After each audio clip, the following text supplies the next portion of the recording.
ఈరోజు టాపిక్ వచ్చేసి డివిజిబుల్ అంటే ఏంటిది, డివిజిబిలిటీ రూల్ అంటే ఏంటిది. సో ఈరోజు వీడియోలో నేను మీకు ఒక క్లారిటీ అనేది ఇస్తాను. అసలు డివిజిబుల్ అంటే ఏంటిది, డివిజిబిలిటీ అంటే ఏంటిది అని, డివిజిబిలిటీ రూల్ అంటే ఏంటిది. డివిజిబుల్ అంటే a number a is said to be divisible by another number b. ఓకేనా?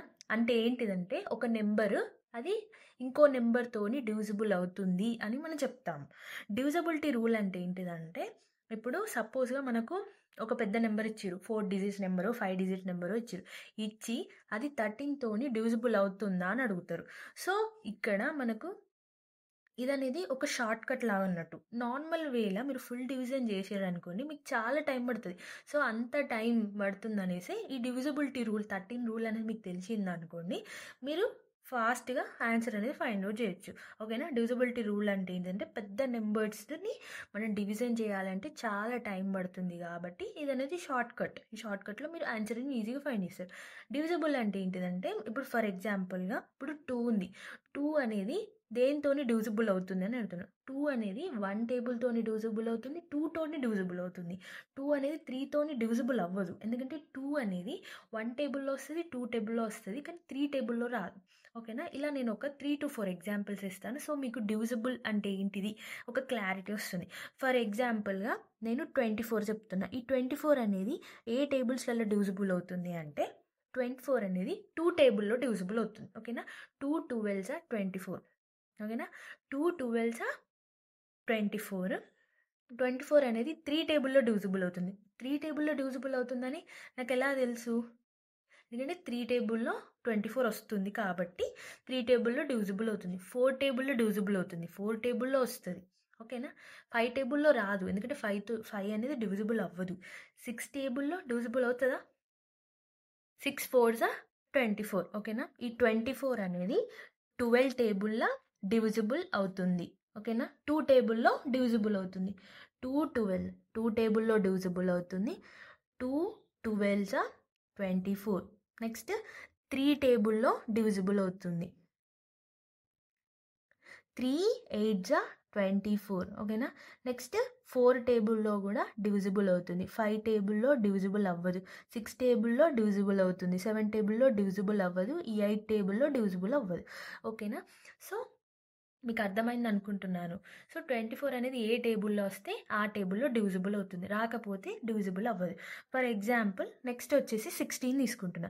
ఈ 16 అనేది ఏ టేబుల్లో డివిజిబుల్ అవుతుంది? 2 టేబుల్లో డివిజిబుల్ అవుతుంది.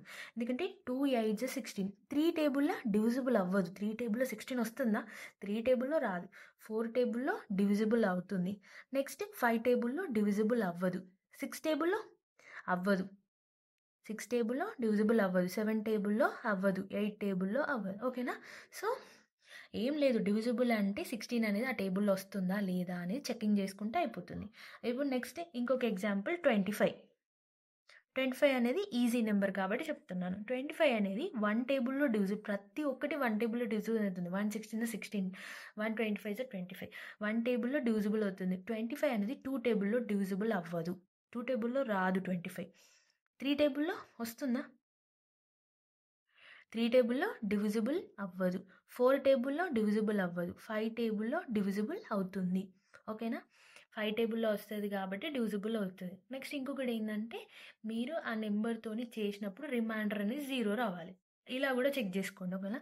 ఇప్పుడు ఫర్ సపోజ్గా నేను 16 ఉంది. 16ని నేను 3 టేబుల్తో చేస్తున్నా. 3 టేబుల్లో 16 కన్నా తక్కువ ఏమొస్తుంది? 3 4s are 12. 3 4s are 12.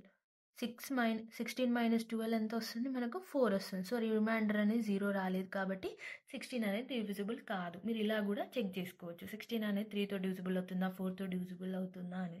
ఇప్పుడు నెక్స్ట్ 72. 72 అనేది ఏ టేబుల్లో డివిజిబుల్ అవుతుంది? 72 అనేది 8 టేబుల్తో డివిజిబుల్ అవుతుంది, 9 టేబుల్తో డివిజిబుల్ అవుతుంది.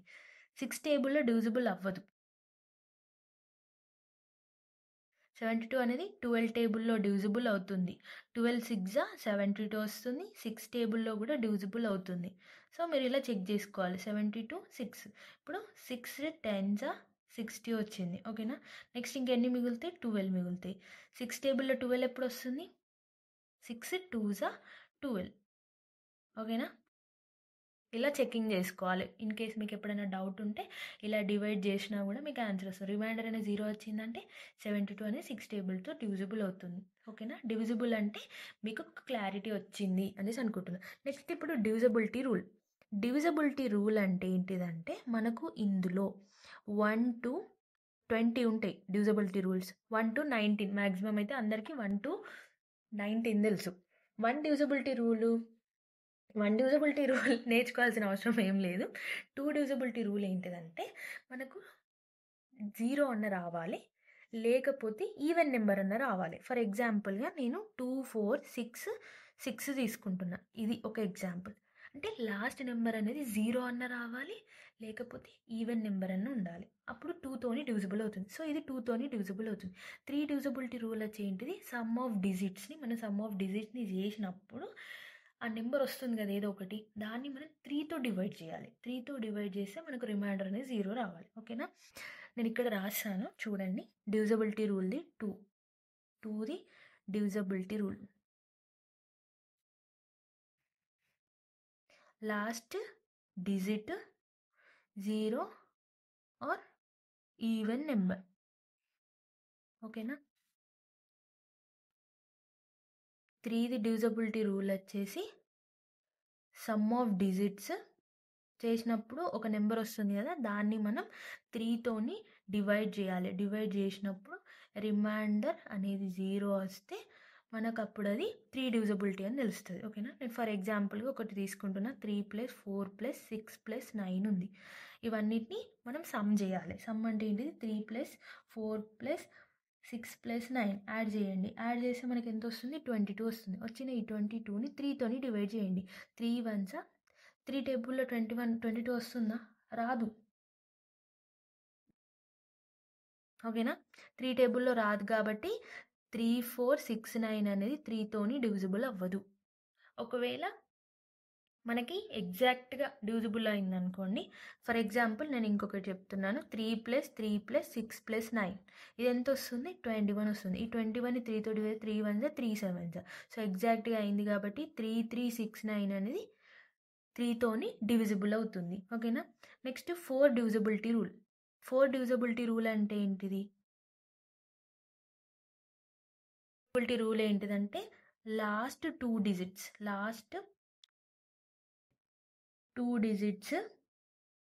4తోని డివిజిబుల్ అయితే అది 4 డివిజిబిలిటీ రూల్ అంట. ఫర్ ఎగ్జాంపుల్గా నేను 3, 4, 5, 6, 7, 2 తీసుకుంటున్నాను. ఓకేనా? ఈ లాస్ట్ 2 డిజిట్స్ని మీరు 4తోని డివైడ్ చేయాలి. 4తో డివైడ్ చేయాలంటే 4 టేబుల్లో 72 వస్తుందా? సో ఏం చేస్తున్నా అంటే 4 1s 4, 7 - 4 ఎంత, 3. నేను 2 పెట్టుకుంటున్నాను.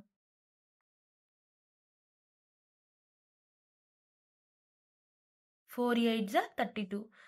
సో 72 అనేది డివిజిబుల్ అవుతుంది 4 తోటి కాబట్టి 3, 4, 5, 6, 7, 2 అనేది.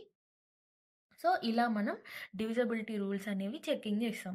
ఈ వీడియోతో మీకు క్లారిటీ వచ్చింది అనుకుంటున్నాను. డివిజిబుల్ అంటే ఏంటిది, చిన్న చిన్న నెంబర్స్ ఏ టేబుల్స్లో వస్తున్నాయి దాన్ని బట్టి అది డివిజిబుల్ అవుతుంది అనుకుంటాం. డివిజిబిలిటీ రూల్ అంటే ఒక షార్ట్ కట్ అనేది అది 2తో డివిజిబుల్ అవుతుందా, 3తో డివిజిబుల్ అవుతుందా, 4తో. ఒకవేళ 5 డివిజిబిలిటీ రూల్ ఏంటిదంటే 0 అన్న రావాలి, లేకపోతే 5 అన్న రావాలి ఆన్సర్. ఓకేనా? లాస్ట్ డిజిట్ అనేది 0 అన్న 5 అన్న వస్తే అది 5 డివిజిబిలిటీ రూల్ అని అంటాం. ఇలా మనం డివిజిబిలిటీ రూల్స్ని చెకింగ్ చేస్తాం. ఇది దీని మీనింగ్. ఓకేనా? డివిజిబిలిటీ రూల్స్ పైన నేను ఆల్రెడీ వీడియో చేశాను. నా ప్లేలిస్ట్లో ఉంటుంది. కిందికి స్క్రోల్ డౌన్ చేయండి. స్క్రోల్ డౌన్ చేస్తే 4 వీడియోస్ ఉంటాయి. ఆ 4 వీడియోస్ చూడండి. చూసి మీకు ఒక క్లారిటీ వస్తుంది. నేను మళ్ళీ చెప్పట్లేదు, ఎందుకంటే మళ్ళీ వీడియో ఎందుకు, ఆల్రెడీ ఉన్నది కదా. సో అది మీరు చూడండి, చూస్తే మీకు క్లారిటీ వస్తుంది. Thank you for watching. Please subscribe my YouTube channel.